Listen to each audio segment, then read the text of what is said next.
हमें खबर है दुश्मन के सब ठिकानों की, हमें खबर है दुश्मन के सब ठिकानों की। शरीके जुर्म न होते तो मुखबरी करते।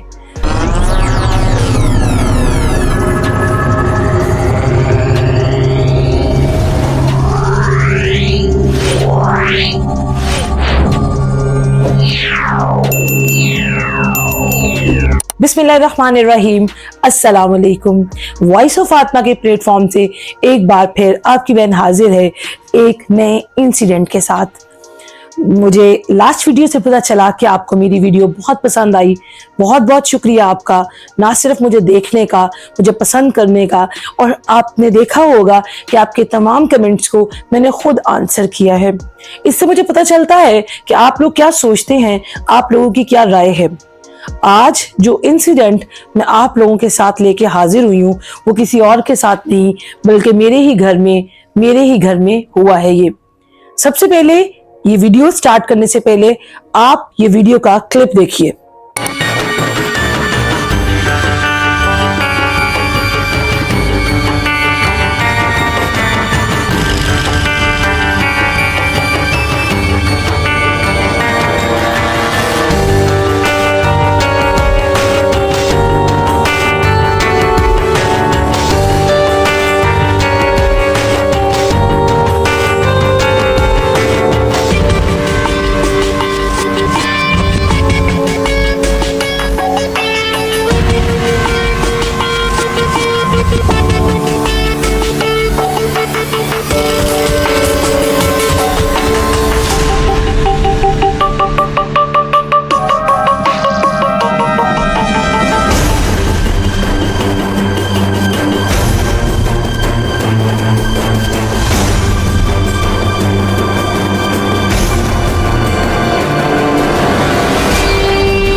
उम्मीद करती हूँ ये क्लिप आपने देख लिया होगा और इस क्लिप के बाद आपको मेरे टॉपिक का अंदाजा हो गया होगा।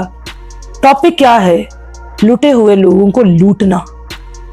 जो लोग पहले से लुटे हुए होते हैं उनको स्ट्रीट क्राइम जैसी हरकतें करके हम और लूट लेते हैं।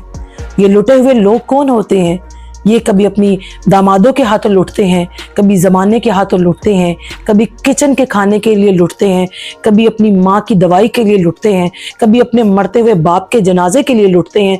ये वो लोग होते हैं जो अपनी ज़िंदगी पहले ही बड़ी ही मुश्किल से गुजार रहे होते हैं। मुझे एक बात का जवाब चाहिए, क्या मिलता है इन लुटे हुए लोगों को मजीद लूट के? आपने लूटना है तो उनको लूटिए जो हजारों करोड़ों और अरबों के मालिक हैं। उन तक तो किसी का हाथ नहीं पहुंच सकता और यही लोग मिलते हैं।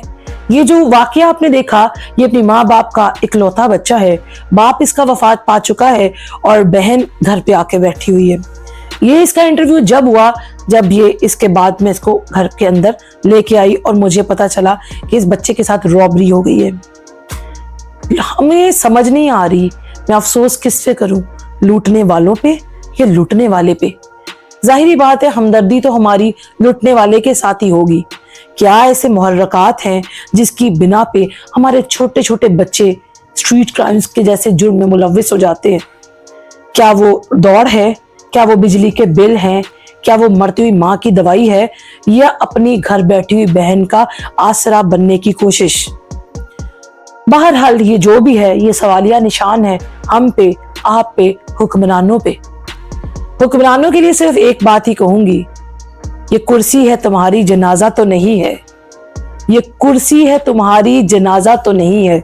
कुछ कर नहीं सकते तो उतर क्यों नहीं जाते? हमेशा की तरह पुलिस ताखीर से पहुंची, और ना सिर्फ ताखीर से पहुंची बल्कि अपने सवालात की बौछार से उसी बंदे को पागल कर दिया। और जब मैं ये सब कुछ देख रही थी, मैं ये फुटेज भी आपको दिखाऊंगी कि मेरा क्वेश्चन पुलिस वालों से था, एक तो आप इंडियन फिल्मों की तरह हमेशा देर से आते हैं, ऊपर से आने के बाद भी आपके इतने मज़ाहिया खेज सवालात होते हैं कि जिनका जवाब कम से कम हम जैसे शहरी तो नहीं दे सकते। और दूसरी बात ये, मैं ये नहीं कहती हमेशा ही पुलिस गलत होती है, लेकिन 99% पुलिस लेट ही पहुंचती है, जबकि उनकी जिम्मेदारी है शहरियों की हिफाजत।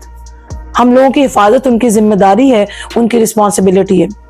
अब तो ये हमने बात कर ली इदारों की, हमने बात कर ली चोरों की, हमने बात कर ली डकैतों की, हमने बात कर ली मजलूमों की। अब आते हैं इखलाकी पस्ती में गिरे हुए हम अपनी तरफ। हम इतने इखलाकी पस्ती के शिकार हैं कि हम लोग बढ़ जाने की, ऐसी सबकत ले जाने की ऐसी दौड़ में लगे हुए हैं कि हम लोग को एहसास ही नहीं कि क्या पीछे छूटता जा रहा है। बहुत कुछ पीछे छूटता जा रहा है। क्या हम सोते हुए ये देखते हैं कि हमारे हमसायों में से कोई भूखा तो नहीं? क्या हम सोते हुए ये देखते हैं कि किसी बच्चे की फीस तो नहीं देने वाली? क्या हमारे इर्द गिर्द हमारे तमाम रिश्तेदार एक ही हैसियत के हैं? क्या व्हाइट कॉलर लोग जो सफेद कॉलर के साथ अपनी इज्जत छुपाए घर में बैठे हैं, क्या हम उनका तमस्खुर उड़ाते हैं? क्या हम उन्हें मजबूर करते हैं कि वो हाथ फैलाएं, या फिर उनके बच्चे चोरियां डकैतियां करें? ये एक सवालिया निशान है आप पे, मुझ पे, हम सब पे। आप ये देखिए कि जो कुछ भी ये हो रहा है, इसके गुनहगार कहाँ हैं? हुक्मरान, मुआशरा, या फिर खुद वही लोग? क्या वो ये लोग सब कुछ फन के लिए करते हैं, लूटे हुए लोगों को मजीद लूटना? क्या लूटने वालों पे तरस खाया जाए या लूटने वालों पे? मुझे तो लगता है पंजाब भी कराची बनता जा रहा है। कराची में तो ये सब कुछ आम हो चुका है, और कराची के शहरी बेचारे इसके साथ जीना भी सीख चुके हैं।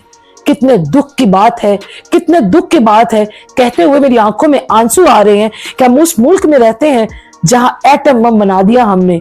हमें तो इसकी जरूरत ही नहीं है। हम तो इखलाकी पस्ती से इस कदर मर चुके हैं, हमें मारने के लिए किसी एटम बम की जरूरत नहीं है। हमारी नौजवान नस्ल तबाह हो रही है। क्या ये नशे के लिए पैसे चाहिए या अपने घर का बिजली का बिल देना है? मुझे तो समझ नहीं आ रही वो कौन सी चीजें हैं जिसके लिए ये सब कुछ हो रहा है, और चंद पैसों के लिए वो किसी की जान भी ले लेंगे। वो अगर आप उनको चीजें नहीं देंगे, वो आपकी जान भी ले लेंगे। और वो वक्त दूर नहीं जब हम इनसे जान बचाने के लिए अपने बच्चों की ट्रेनिंग करेंगे कि बाहर की जेब में थोड़े से पैसे रखना, जब कोई मांगे तो प्लेट में रख के उसे पेश कर देना।